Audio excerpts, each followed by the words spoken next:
Baik, kita nak terus bersama Luqman. Sebab apa? Sebelum pilihan raya, sebelum pengundi menunaikan tanggungjawab mengundi, kita tahu dengan apa itu manifesto, apa janji yang dibuat, apa perkara yang perlu diselesaikan. Jadi inilah masanya. Kurang detik pastinya selepas angkat sumpah kerja itu telah bermula. Saya pasti waktu ini sampai ke istana nanti ada perancangan-perancangan daripada Perdana Menteri dan juga yang harus diselesaikan dan didahulukan segera, terutamanya apabila kita cakap berkaitan dengan kepentingan rakyat secara umumnya. Silakan Luqman. Ya, Ehsan. 55 minit lagi Datuk Seri Anwar Ibrahim dijadual mengangkat sumpah sebagai Perdana Menteri yang ke-10. Dan di sebalik segala kemeriahan dan kegembiraan dan ucapan tahniah, cabaran besar menanti untuk Datuk Seri Anwar Ibrahim dan kabinet yang beliau bakal tubuhkan. Banyak prioriti yang perlu kita lihat, banyak perkara yang perlu dilakukan. Dan kerajaan perpaduan yang dibincangkan hanya salah satu cabaran ataupun reformasi struktur yang menjadi tumpuan pentadbiran Datuk Seri Anwar Ibrahim ini.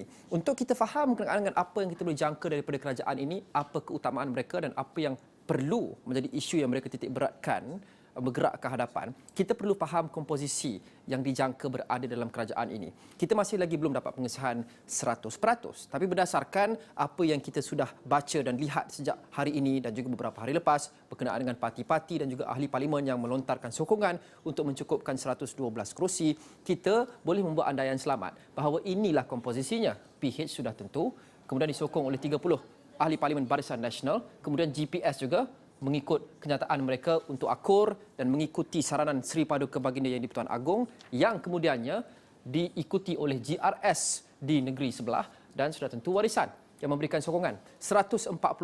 Tapi kita masih lagi tunggu pengesahan rasmi. Ini adalah teorinya dan andaian yang selamat. Tapi kenapa kita pentingkan ini lagi sekali adalah kita perlu memahami apa yang semua parti atau gagasan ini janji kepada rakyat mereka akan buat sekiranya mereka menjadi kerajaan, sama ada Perdana Menteri atau sebahagian daripada kerajaan ataupun kabinet. Untuk itu kita kembali kepada manifesto. Kita sudah banyak kali kembali kepada manifesto ini, Hasan.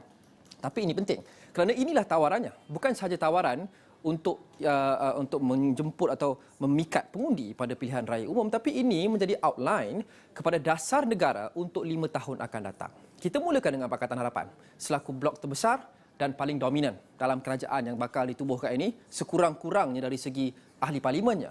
Sudah tentu kos sara hidup menjadi keutamaan. Priority, first priority. Perangi rasuah juga. Ekonomi belia tidak dilupakan.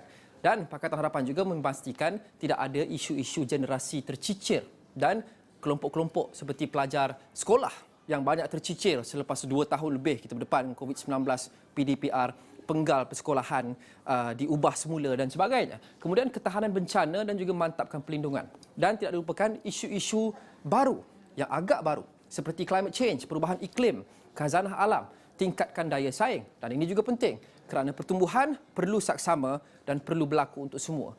Perkasakan wilayah Sabah dan Sarawak. Pekerja kontrak sebagai contoh juga. Frontliners yang kita saksikan pada COVID-19, pada waktu COVID-19 menjadi kerisauan utama, ketaksasamaan gender dan sosioekonomi wanita. Ini antara tunjang-tunjang manifesto Pakatan Harapan. Sudah tentu perinciannya banyak. Anda boleh baca di astroawani.com. Kemudian satu lagi blok yang penting, Barisan Nasional yang memberikan sokongan 30 ahli parlimen mereka. Mereka juga meletakkan keutamaan pada pengurusan kos sara hidup. Kemudian yang penting dengan topik yang kita sedang bincangkan ni, kerajaan perpaduan. Ini menjadi antara salah satu tunjang dalam manifesto Barisan Nasional. Apa yang saya maksudkan? Yang kedua ini, kestabilan politik dan kerajaan. Agak menarik untuk kita lihat bagaimana mereka mahu mengotakan janji ini. Ini dibuat sebelum PRU, tapi janji tetap janji. Jadi, kestabilan politik dan kerajaan dengan 30 ahli Parlimen Barisan Nasional yang membentuk blok yang sangat signifikan yang membolehkan kerajaan ini didirikan. Bagaimana mereka mahu memastikan janji kestabilan politik dan kerajaan ini dalam bentuk kerajaan perpaduan ke kerajaan gabungan atau apa saja bentuk, mereka ini akan kotakan janji ini. Kemudian sama juga seperti Pakatan Harapan, Sabah dan Sarawak turut menjadi prioriti. Ekosistem kesihatan, pendidikan awal, sekolah dan juga pengajian tinggi dan sudah tentu pengangguran, gaji rendah dan kebajikan pekerja berkait rapat dengan kos sara hidup, berkait rapat dengan isu pekerjaan juga, isu bekalan makanan, food security dan lain-lain lagi. Pemberkasaan luar bandar juga satu perkara yang penting. Ini pula adalah janji-janji Barisan Nasional Kemudian, blok ketiga yang memberikan sokongan untuk mendirikan kerajaan sudah tentu GPS di Negeri Bumi Kenyalang, Gabungan Parti Sarawak. Mereka juga meletakkan isu-isu ekonomi sebagai salah satu tunjang, malah tunjang terutama. Kestabilan politik, sosial, ekonomi dan keuangan. Di sini agak terangkum semua, tapi penting juga serupa seperti apa yang dijanjikan oleh Barisan Nasional. Kestabilan politik. Sekarang ini mereka akan berada dalam kerajaan. Bagaimana mereka mengutarakan janji, apa jua bentuk kerajaan, apa jua percaturan untuk berkongsi kuasa, apa jua komposisi kabinet atau jawatan atau portfolio diberikan kepada mana-mana ahli parlimen, kestabilan politik tetap terjaga untuk 5 tahun akan datang. Bukan seperti yang kita saksikan sejak 3 ataupun 4 tahun yang lepas. Transformasi ekonomi dan pelbagai sumber keuangan dan tadbir urus yang cekap, berintegriti dan berprestasi tinggi. Ini juga penting kepada reformasi struktur yang kita sering bincangkan berkenaan dengan apa yang kita boleh jangka daripada kerajaan baru ini. Dan kemudian GRS adalah yang seterusnya. Sekali lagi, memperkasakan ekonomi negeri dan juga rakyat menjadi prioriti. Memperkasakan pengurusan sumber tenaga atau tenaga kerja. Memastikan kerajaan persekutuan melaksanakan tanggungjawab. Kerajaan persekutuan melaksanakan tanggungjawab. Melaksanakan, mempertingkatkan keselamatan, pendidikan dan kesihatan. Jadi, sekiranya mereka memberikan sokongan untuk kerajaan persekutuan dibentuk, bagaimana ahli-ahli parlimen GRS dalam itu akan menuntut supaya ini dilakukan kerana ini sebahagian daripada manifesto mereka. Kemudian yang lain seperti anda boleh baca juga di asraoni.com, meneruskan usaha tuntutan ke atas hak-hak Sabah daripada persekutuan. Isu MA63 ni adalah isu yang agak sensitif dan agak hangat sejak banyak tahun yang lepas sebenarnya. Memperkasakan urus tadbir perkhidmatan awam di Sabah, penglibatan belia. Kemudian memberikan keutamaan kepada prasarana kemudahan asas, infrastruktur menjadi satu lagi isu yang penting bagi penduduk di Borneo khasnya. Kemudahan perumahan, pengurusan tanah, kestabilan politik sekali lagi, kestabilan politik, perpaduan kaum, keadilan dan kesejahteraan rakyat. Kemudian meneruskan usaha untuk menuntut agar kawasan Parlimen Sabah ditambah. Ini adalah janji-janji blok-blok utama yang memberikan sokongan untuk kerajaan didirikan. Jadi secara teknikalnya, sekurang-kurangnya dari segi ahli parlimen, sokongan ahli parlimen dan ahli Dewan Rakyat, mereka ini adalah sebahagian daripada kerajaan yang akan ditubuhkan. Tapi seperti yang saya sebut sebentar tadi, kemeriahan dan perasaan gembira dan ucapan tahniah itu memang kita patut beri sedikit masa untuk Dr. Sri Ibrahim untuk beliau menikmati semua itu. Tetapi selepas ini kerja bermula dengan segera. Kita tidak boleh bazirkan masa lagi. Terlampau banyak masa sudah dibazirkan sejak beberapa tahun lepas dalam situasi krisis dan ekonomi yang tidak menentu. Tahun depan kita jangka akan ada recession, kemelesetan ekonomi yang melanda kesemua ataupun hampir ke semua negara di dunia. Dan Malaysia sebagai salah sebuah ekonomi yang sangat terbuka sudah tentu tidak terkecuali. Ini antara cabaran yang menanti. Kos sara hidup, inflasi. Ini perkara yang kita sering bincangkan sejak beberapa tahun yang lepas, sejak beberapa kerajaan, 2-3 kerajaan yang lepas. Kadar inflasi terbaru yang dilaporkan setakat Ogos 4.5%. Ini sekitar mungkin September. 4.5%. Turun sedikit berbanding 4.7%, tapi masih lagi jauh lebih tinggi berbanding tempoh-tempoh yang dianggap normal sebelum ini. Sejak tahun 2021, kos sara hidup masih lagi menjadi kebimbangan utama. Dan kos sara hidup juga menjadi priority number one untuk kebanyakan blok-blok yang akan mendirikan kerajaan ini.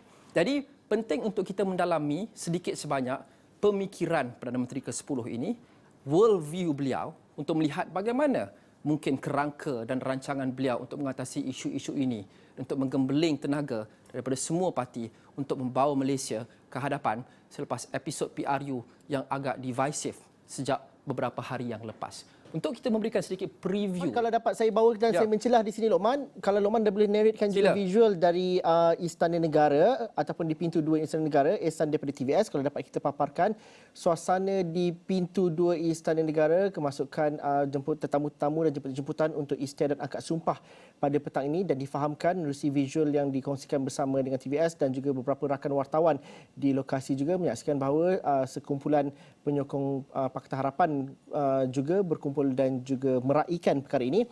Walaupun dalam masa yang sama, polis melihat kepada perkara ini perlu dilakukan dengan penuh tenteram dan juga penuh aman. Dan itu yang berlaku di pintu 2 Istana Negara buat ketika ini. Di pintu 1 masih lagi tiada pergerakan kecuali ada satu kemasukan kereta tadi, kereta rasmi yang tidak dapat dipastikan bawa siapa, tapi itu kita akan bersama dengan Hasimi sebentar lagi. Lokman, teruskan apa yang tertangguh dan juga dipotong tadi. Ya, beberapa minit sahaja lagi Zul, Datuk Seri Anwar Ibrahim akan mengangkat sumpah secara rasmi di hadapan Seri Paduka Baginda Pertuan Agong untuk diangkat sebagai Perdana Menteri ke-10. Jadi itulah mengapa sangat penting untuk kita mendalami apa worldview, polisi yang kita jangka akan dirangka oleh kerajaan ini. Untuk itu banyak yang kita boleh baca. Tapi antara yang paling menarik yang terutama adalah penulisan Datuk Seri Anwar Ibrahim tahun ini. Skrip namanya For a Better Malaysia. Dalam bahasa Melayu juga anda boleh search Madani, MADANI. Dalam ini banyak, ada 180 muka surat. Tapi kami meneliti semua ini dan ada beberapa poin yang penting. Beliau address atau menyebut berkenaan dengan kos sara hidup. Antara polisi yang dijangka akan dirangka oleh beliau. Katanya untuk kos sara hidup tidak akan ada respons jangka pendek atau knee-jerk katanya. Sebaliknya semua polisi akan bersifat jangka panjang. Kemudian beliau berjanji untuk memberi lebih fokus kepada M40, golongan luar bandar yang turut terjejas. Melihat semula undang-undang lapuk dan hukuman yang lebih berat dikenakan terhadap rasuah dan penyelewengan, termasuk denda lebih tinggi, ini dalam buku dia, denda lebih tinggi terhadap mereka yang terlibat rasuah, dan kutipan itu akan diberikan kepada mereka yang terjejas dengan korupsi, dengan mangsa yang terjejas secara direct. Dan melihat semula saiz institusi awam yang terlampau besar katanya. Juga melihat semula sistem percukaian yang patut dirangka untuk menghapuskan kemiskinan. Kemudian banyak lagi isu disentuh dalam ini, Zul. Pendidikan, perubahan iklim dan alam sekitar, sebahagiannya daripada manifesto Pakatan Harapan. Tapi ini tambahan kepada manifesto itu dalam buku ini. Kemudian pemulihan Malaysia pasca COVID. Kembali kepada landasan betul. Mungkin kembali menjadi Harimau Asia adalah phrase yang kita sering gemar tuturkan. Tambah baik kerjasama antara kementerian. Petugas Barisan Hadapan menjaga kebajikan dan kesihatan mental mereka, termasuk doktor kontrak. Ini juga ada dalam manifesto PH. Melihat semula pencen, dana dan rizab wang negara dalam keadaan krisis dan memastikan bank dan institusi keuangan lebih berperi kemanusiaan, pemberian moratorium tidak patut menjadi isu perdebatan jika ada keadaan mendesak yang timbul lagi seperti sewaktu COVID-19. Ini semua adalah manifesto parti-parti yang akan mendirikan kerajaan, termasuk pemikiran Anwar Ibrahim dan pendirian beliau terhadap beberapa isu, memberikan kita sedikit gambaran berkenaan dengan apa yang kita boleh jangka daripada kerajaan yang bakal ditubuhkan ini. Tapi apa yang penting, Datuk Seri Anwar Ibrahim perlu menjadi Perdana Menteri bukan sahaja kepada 38% pengundi yang mengundi Pakatan Harapan, bukan sahaja 22% yang mengundi Barisan Nasional, tetapi juga kepada 30% pengundi yang mengundi Perikatan Nasional dalam PRU kali ini dan 100% rakyat Malaysia. Tahniah kepada beliau, akan sumpah tak lama lagi, tapi selepas itu kerja bermula. Zul. Okey, terima kasih Lokman. Saya rasa Lokman gembira kerana baca headline berita kata Perdana Menteri dari Perak. Tapi itu perbualan kemudian, itu boleh dipertikaikan.